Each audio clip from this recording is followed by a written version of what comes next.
All right, let's dive right into a really important topic today. We're going to break down a tricky question.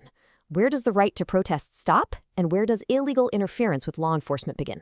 We're going to look at the actual laws, the real-world dangers, and most importantly, the safe and legal ways you can make your voice heard.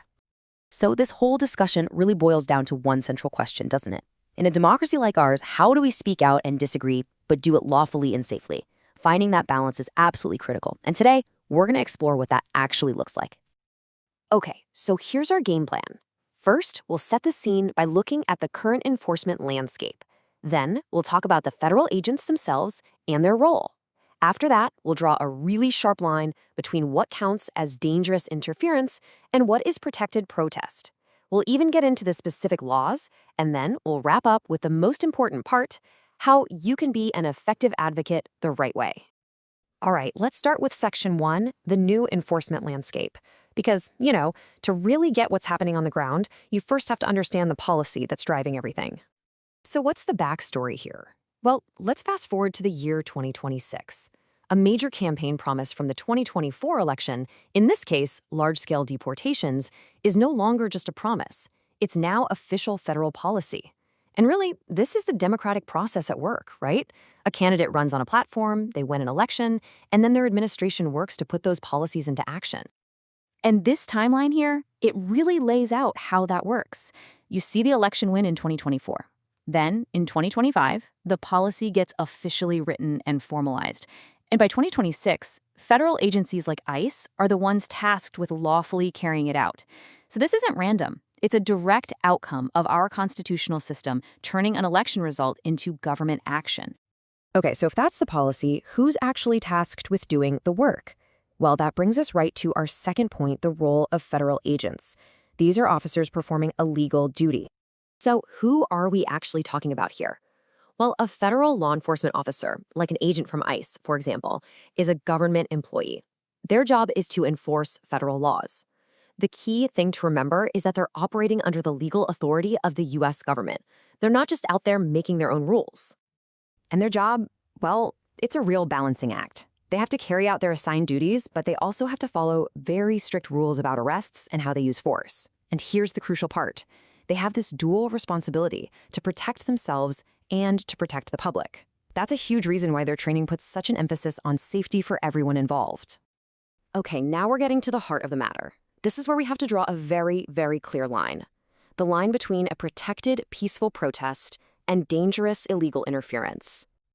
And this chart, wow, it just lays it out so clearly. Look on the left, protected expression. We're talking peaceful protests, watching from a safe distance, calling your senator. That's democracy in action. Now look on the right, illegal interference. Blocking cars, physically attacking people, stalking them, that's not protest. Those are criminal acts, and they put everyone in danger. So what do these high-risk actions actually look like?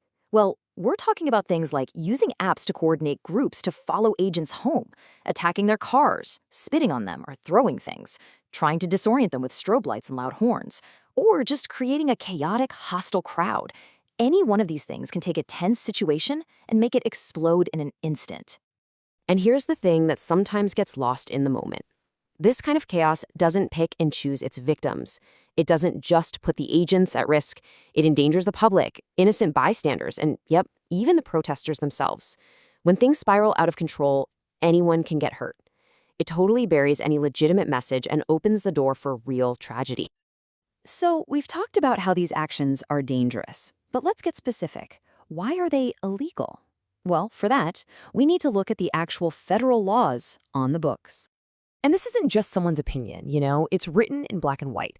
Title 18, Section 111 of the U.S. Code makes it a federal crime to, and look at all these words, forcibly assault, resist, oppose, impede, intimidate, or interfere with a federal officer. That language is really broad on purpose, to protect officers and to make sure the government can actually function safely. And the consequences, they are no joke. Even what's called simple interference can get you up to a year in prison.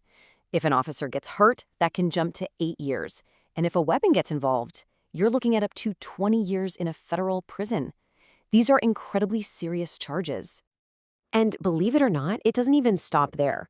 When you have groups organizing to do this stuff, to follow and harass agents, they can be hit with a whole other set of federal charges. Things like conspiracy, obstruction of justice, even stalking. The legal trouble you can get into for these coordinated actions is just massive. So, if all of that is the what not to do list, it begs the question, what can you do? What are the right ways to challenge a policy you disagree with? And that brings us to our final section, choosing a lawful and, frankly, more effective path. You know, our democratic system actually gives us some incredibly powerful tools to create change. Here are 3 of the best. Number 1, advocate politically. Call your representatives. Email them. Let them know how you feel. 2, support the legal battles. There are organizations out there fighting these policies in court. And 3, demonstrate peacefully. Make your voice heard, absolutely, but do it in a way that doesn't break the law or put anyone in harm's way. Because at the end of the day, this isn't really about whether you agree or disagree with a specific policy. It's about protecting the system itself, a system that keeps our communities safe and allows for real, lasting change to happen through peaceful and established ways, like voting and civic engagement. So I'll just leave you with this one last thing to think about. The right to protest is one of our most fundamental rights, but it's not unlimited. So the question is, what responsibilities do you think come along with that right? Something to consider. Thanks for tuning in.